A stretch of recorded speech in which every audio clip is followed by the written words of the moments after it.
World premier લીગની ત્રીજી season આગામી 14 ફેબ્રુઆરીથી શરૂ થઈ રહી છે. આ વખતે WPLની મેચ વડોદરા, બેંગલુરુ, લખનઉ અને મુંબઈ સહિત અનેક સ્થળોએ રમાશે.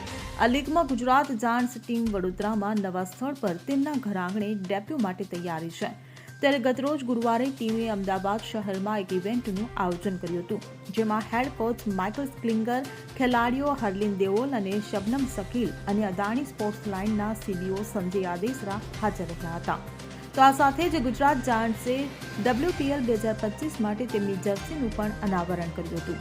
આ દરમિયાન હેડ કોચ માઇકલ ક્લિંગરે આ સિઝનમાં તેમની ટીમ માટે મહત્વાકાંક્ષાઓ રજૂ કરી હતી અને આ વર્ષે ટાઇટલ જીતવાનું લક્ષ્ય નક્કી કર્યું હતું. ટીમની તૈયારીઓ અંગે માહિતી આપતા વિદેશી ખેલાડીઓ આગામી 1 કે 2 દિવસમાં આવવાનું શરૂ કરશે અને પછી બધા સાથે મળીને કામ શરૂ કરી શકીશું હોવાનું જણાવ્યું હતું. Bureau report CN24 news. હવે જુઓ દેશ દુનિયાની તમામ ખબરો તમારી આંગળીના ટેરવે. ઉઠાવો મોબાઈલ અને Google Play Store પરથી ડાઉનલોડ કરો અમારી CN24 ન્યૂઝ મોબાઈલ એપ.